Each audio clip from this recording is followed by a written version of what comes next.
पितृपक्ष का प्रारंभ कब से हो रहा है और कब होगा समाप्त। पितृपक्ष के दौरान हमें क्या चीजें करनी चाहिए और क्या भूल कर भी नहीं करना चाहिए। क्या पितृपक्ष के दौरान हम अपने बच्चों का जन्म दिवस मना सकते हैं अथवा नहीं।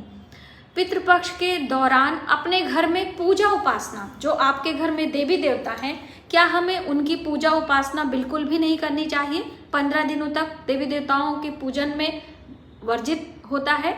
ऐसा बहुत सारी बहनों के प्रश्न आते हैं कि दीदी आप इस पर एक डिटेल में वीडियो बनाइए।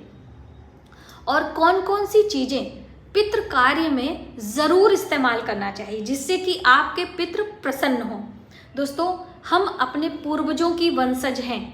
आपका जो गोत्र होता है वो आपके पूर्वजों यानी हमारे जो पीढ़ी दर पीढ़ी पूर्वज हैं उन्हीं के उस पर रखा जाता है। आपने देखा होगा जो अलग अलग गोत्र होते हैं, हर लोगों के गोत्र होते हैं। तो आप पितरों की पूजा अवश्य करें, इससे आपके जीवन में संपन्नता आती है, खुशियां आती हैं।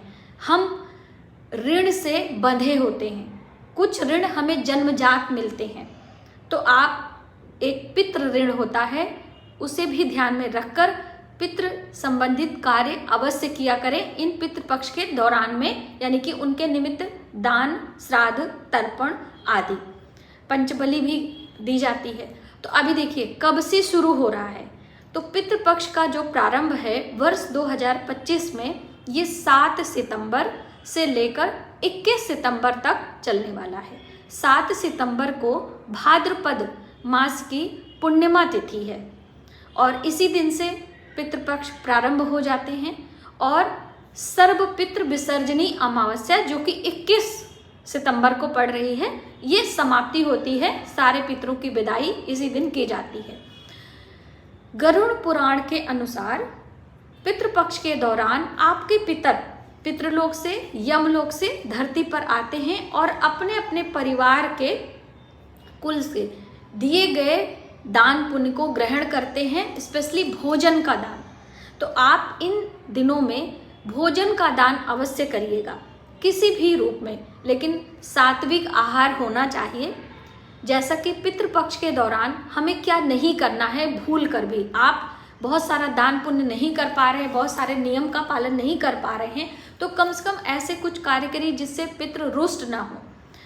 आपको अपने रसोई में प्याज लहसुन का इस्तेमाल नहीं करना है। अपनी रसोई में बहुत सारे लोग मांस मदिरा का सेवन करते हैं, तो ऐसे में आपको नहीं करना है। और कहते हैं कि जो पितृ कार्य यानी जो श्राद्ध तर्पण करे उस व्यक्ति को भी बिल्कुल भी इन चीज़ों का सेवन नहीं करना है।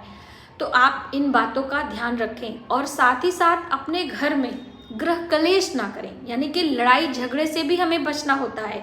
ऐसा नहीं कि हम बहुत सारे नियम अपना रहे हैं, बहुत ढेर सारा मंत्र जप कर रहे हैं, पूजा पाठ कर रहे हैं और घर में आकर अपने छोटों पर आप उनके ऊपर क्रोध कर रहे हैं, आप किसी से लड़ाई झगड़ा कर रहे हैं, ये गलत बात है। अब आइए जानते हैं पूजा से संबंधित, क्योंकि कई बहनों ने कहा था कि दीदी हम पितृपक्ष के दौरान हमारे घर में हमारे बड़े बुजुर्ग पूजा करने से मना करते हैं। तो देखिए पूजा तो आपको करनी ही चाहिए, चाहे पितृपक्ष हो और चाहे नवरात्रि हो और चाहे अन्य दिनों हो। पूजा में जैसे कि पंच देवी देवताओं के पूजन की बात कही गई है ना, पंच महाव्रत, पंच महादान और ये पंच देवी देवता। तो पंच देवी देवता में एक भगवान विष्णु हैं जो कि मोक्ष के दाता हैं, हमें इस मनुष्य योनि से मुक्ति दिलाते हैं और पितृ कार्य में भगवान विष्णु की ही पूजा की जाती है। तभी तो आपने देखा होगा काले तिल का इस्तेमाल, कुश घास का इस्तेमाल, तुलसी पत्र का इस्तेमाल, क्योंकि इसके बिना आपके पितृ कार्य के किए गए जो आप करते हैं श्राद्ध में पिंडदान ही तो किया जाता है, तो वो अधूरा होता है। कुश घास लेकर हाथ में, काले तिल लेकर और हम उसमें तुलसी पत्र भोग में रखते हैं ना, तो ये चीज़ें भी जरूरी हैं और भगवान विष्णु का नाम ही लेते हैं। तो अब भगवान विष्णु का नाम पितृ कार्य में ले रहे हैं, तो क्या अपने घर में देवी देवताओं की पूजा ना करें? बिल्कुल आप करें। आपने देखा होगा इसी पितृपक्ष के दौरान माता महालक्ष्मी का व्रत, जो कि कितना फलदायी है, प्रारंभ होता है और इसी में किया भी जाता है। इसी पितृपक्ष के दौरान जीवित पुत्र का व्रत का भी जो आप बहुत सारी बहनें बिहार वगैरह में रहती हैं, इसी दौरान पड़ता है। और इसी दौरान बहुत सारे ऐसे व्रत पड़ते हैं जो कि पितृपक्ष के दौरान ही हैं। तो आप इन सब कार्यों के साथ में देवी देवताओं का भी पूजन अर्चन करें, इससे कोई दोष पाप नहीं लगता है, ठीक है। तो आप पूजा ज़रूर करेंगे। दूसरी अहम बात कि अपने घर में पितरों को चौकी पर बिठाकर चंदन टीका धूप दीप ऐसा नहीं करना चाहिए। पितरों को घर से बाहर किसी नदी या सरोवर या पीपल वृक्ष के नीचे पिंडदान श्राद्ध तर्पण आदि करना चाहिए। और बाहर ही जो आप जल देते हैं काले तिल और कुछ घास लेकर, जिसे आप बोलते हैं तर्पण करना, तो वो बाहर नदी सरोवर में या फिर आप छत पे बालकनी में घर के दरवाजे के बाहर आंगन में खुले आकाश के नीचे किया जाता है। और साथ ही कुत्तों को, गाय को, कौवों को और चींटी पंछी यानी जीव जंतुओं की सेवा करना चाहिए। अब हमें नहीं मालूम है कि हमारे पितरों का जन्म किस योनि में है, क्योंकि 84 लाख योनियों के बाद मनुष्य का जन्म मिलता है। तो अब ऐसा तो नहीं है कि हर जन्म मनुष्य का ही होगा, अलग अलग योनियों को प्राप्त करते हैं। तो इसीलिए इन जीव जंतुओं की सेवा की जाती है, ना जाने किस रूप में हमारे पितर का जन्म हुआ है ना। तो आपको इनकी सेवा करनी चाहिए और इनकी सेवा में अपने रसोई का बना हुआ भोजन ही हमें करवाना चाहिए। ज़रूरतमंदों की मदद करना, उनकी सहायता करना भी शामिल है, लेकिन जीव जंतुओं की सेवा, ब्राह्मणों को भोजन ज़रूर कराना चाहिए। अक्सर हम ब्राह्मण भोजन कहते हैं, ब्राह्मणों को दान, तो बहनें प्रश्न करती हैं कि दीदी ज़रूरतमंद को हम देंगे, गरीबों को देंगे, ये करेंगे। भाई देखिए, गरीबों को देना, ज़रूरतमंद को देना एक अलग बात है, उनकी ज़रूरतें आप पूरी कर रहे हैं। हम ब्राह्मण को भोजन जब कराते हैं, ब्राह्मण तृप्त होते हैं, तो उनका जो आशीर्वाद होता है वो हमारे पितरों को प्रसन्न करता है, हमारे देवताओं को प्रसन्न करता है, ठीक है। तो इसलिए आप दोनों ही करें, उसमें कोई प्रतिबंध नहीं है। और कब हमें भोजन खिलाना चाहिए, किस किस तिथि पर, तो देखिए नियम तो यही है कि जब आपके पितरों का देहावसान किस तिथि पर हुआ है, जैसे जन्मदिन लोग डेट के हिसाब से मनाते हैं, ये गलत है। हमें अपना जन्मदिन और अपना मृत्यु का दिवस जो होता है वो तिथियों के हिसाब से ही मनाते हैं। अक्सर देखा गया है रामचंद्र जी का जन्म दिवस, भगवान श्री कृष्ण का जन्म दिवस उनके तिथियों पर ही तो मनाते हैं। कहते हैं ना कि 9वीं तिथि पे उनका जन्म हुआ, 8वीं तिथि पे उनका जन्म हुआ। तो ऐसे ही हमें अपने घर के बच्चों का जन्म दिवस भी तिथियों पर मनाना चाहिए, ये उनके लिए शुभ होता है।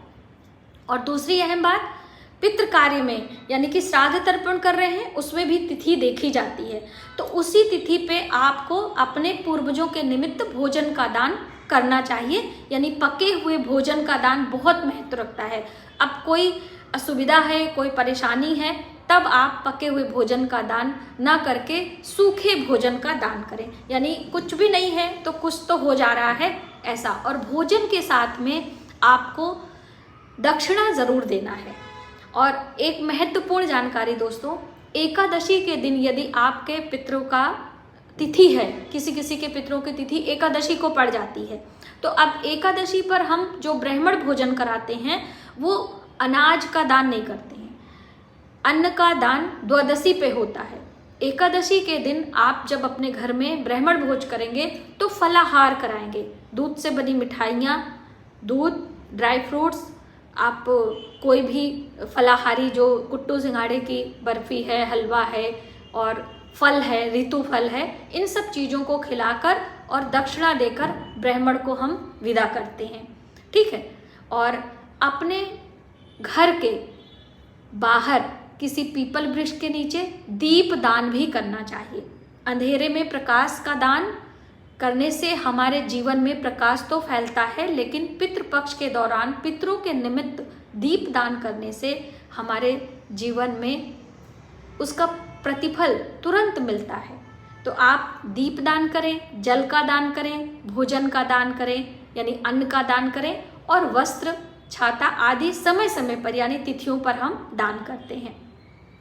तो इस तरह से इन छोटी छोटी बातों का ध्यान रखते हुए आपको पितृपक्ष के दौरान इन सभी कार्यों को अवश्य करना चाहिए, अपनी श्रद्धा और सामर्थ्य के अनुसार। किसी के कहने पर जोर जबरदस्ती किसी के दबाव में आकर आपको कोई कार्य नहीं करना चाहिए, उसका कोई प्रतिफल नहीं मिलता। हाँ, आपको कहीं से कोई प्रेरणा मिलती है, कोई सीख मिलती है तो एक अलग बात है, ठीक है। तो मुझे उम्मीद है कि आपको ये वीडियो हेल्पफुल लगेगी और आप अपने पितरों के निमित्त ये सभी कार्य करके उनकी प्रसन्नता प्राप्त करेंगे। आज की वीडियो में बस इतना ही। यदि हमारी जानकारी आपको थोड़ी सी भी हेल्पफुल लगे तो प्लीज़ वीडियो को ज़्यादा से ज़्यादा लोगों में शेयर करें, आने वाले वीडियो के लिए सब्सक्राइब करें। मिलते हैं एक नई जानकारी के साथ नए वीडियो में। तब तक आप अपने परिवार का ख्याल रखें। जय मां।